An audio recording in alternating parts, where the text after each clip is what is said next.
All right, as I mentioned, this Saturday, the Jimmy Kimmel LA Bowl at SoFi Stadium between Oregon State and Utah State. Right now, we've got a former Oregon State alum joining us. Well, he's a current Oregon State alum. Why we say former? He went from undrafted to a 4-time Pro Bowl punter from your Los Angeles Rams. Johnny Hekker's here. What's happening, man?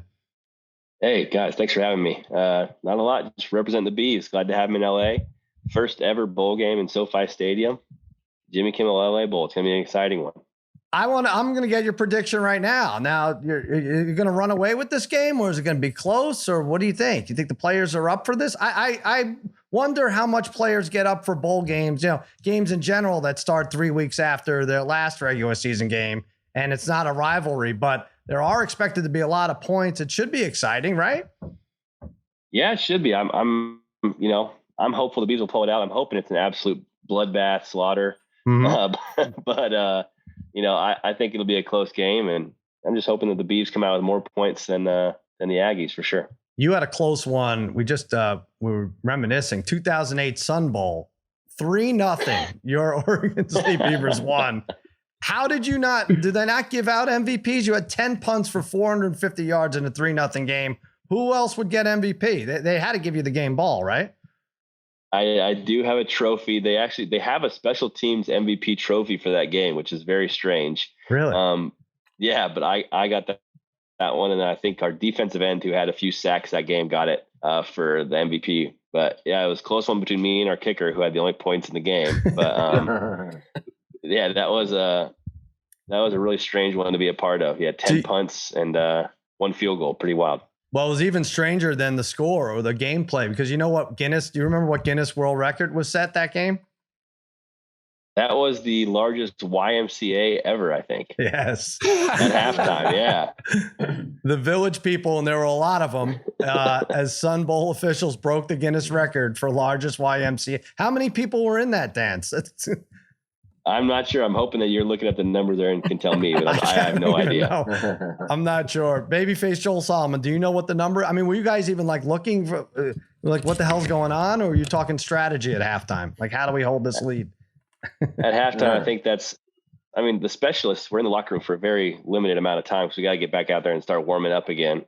Mm-hmm. I think we got out there maybe towards the very end of the last YMCA, but it was electric. It was something to behold for sure. And we knew it was going on, and it was a really special moment for everyone there in El Paso. Nice. Speaking of special moments, let's switch gears to the NFL. Big win, huge win Monday night, right? Yeah, you had dominated the Cardinals before they beat you in SoFi earlier this year, but I think you had won 8 straight before that. Has that become your biggest division rival now, more than Seahawks Rams, or is it still Seahawks? Man, I don't know. I think every divisional opponent, in the NFC West is kind of morphed into, we all kind of hate each other, for different reasons. But yeah, I'd still say for me, of course I'm from Seattle, so personally, I always circle those games against Seattle because that's a really big matchup for us, and they had been at the top of the NFC West for a long time, especially early in my career. And then, San Fran had some success as well. They've had our number as of late. So it's a division with a lot of parity. So hoping we can just flip the script, end strong, and beat the Niners and the Seahawks and close this thing out. I have to say the offense, you may not see the field much the rest of the way because the offense is really gelling, right? With Stafford and Odell and Jefferson, and it just looks really, really good Monday. Which one of these superstars is nicest to the special teams players? Who's the nicest to the special teams players? That's a tough one to answer because they're all very pleasant and nice. But the guy that does talk to us the most is probably Von Miller. Von really talks a lot to the specialists. Yeah. So Von actually has a really, really close personal relationship with Brandon McManus, the kicker for the Broncos. Sure. And so I think he's got a soft spot naturally for specialists. So he'll always come over and say what's up to us and, shoot the breeze. And he's a really great guy. He's been a ton of fun to talk to. Nice. Now the parlay kid in the middle, I mentioned all the receivers. I failed to mention Cooper Kupp, who has just been dynamite, right? You see 3rd and 7, you're like, all right, maybe I get on the field here. Nope. Cooper Kupp is going to zigzag and get open for first down. He's made a push for him to be MVP. Man, it's tough to argue if this guy gets the yardage that he's on pace for to finish the year. You agree? Yeah, I love Cooper. He is such a hardworking dude, and really, it's so fun to watch just how automatic he is in clutch situations for our team.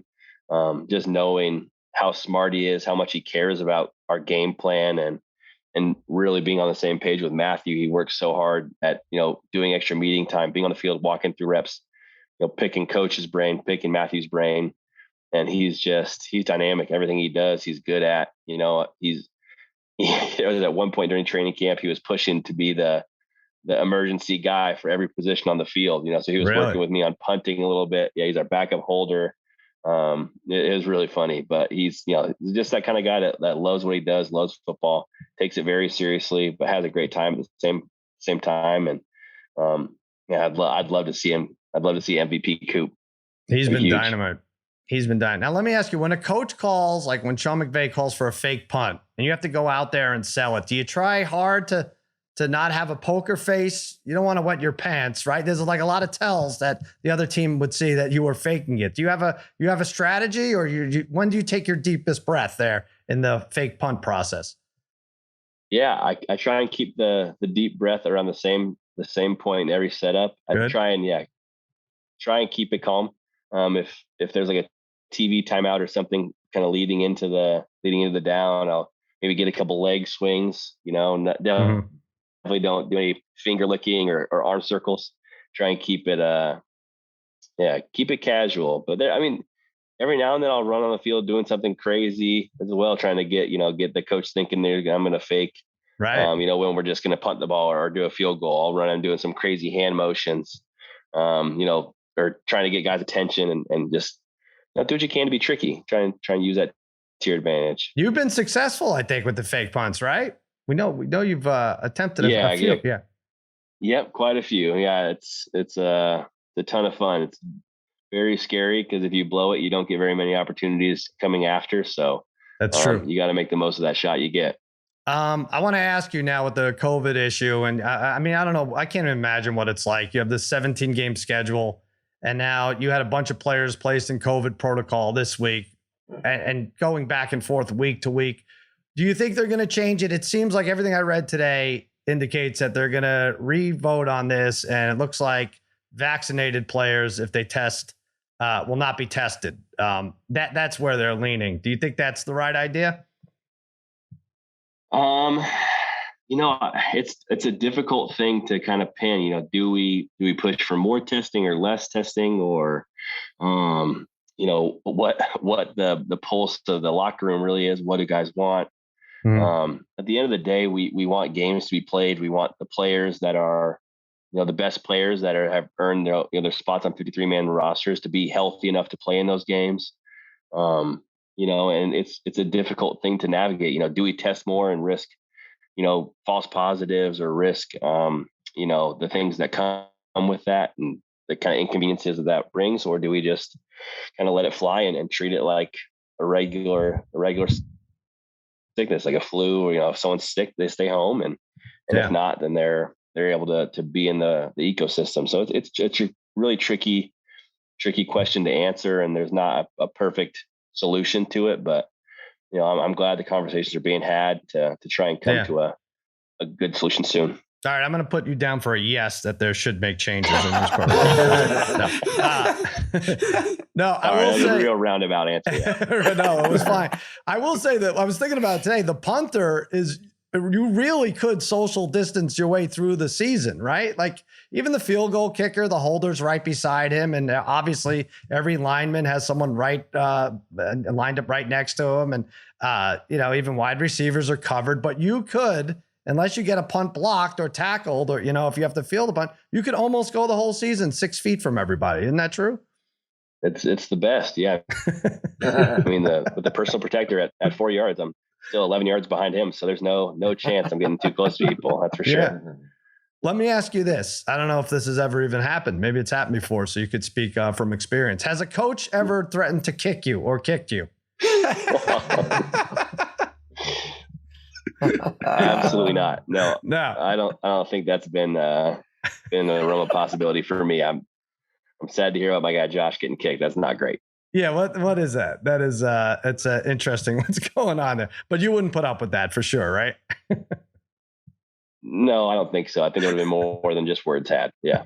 Yeah. Exactly. Well, thank you so much. All right. Wow. Now, so you TJ Hushmanzada was on. He says Oregon State in a route. You think they'll take care of business? It's going to be a fun one. The Jimmy Kimmel LA Bowl at SoFi. By the way, can I have your parking spot? Because are you going to use it? Because it's going to get crazy down there. I might be using it. We'll see. Oh, you might be using it. All right. Well, we hope to see you. Johnny Hekker, thanks for coming on, pal. We appreciate it. You got it. Go Beavs.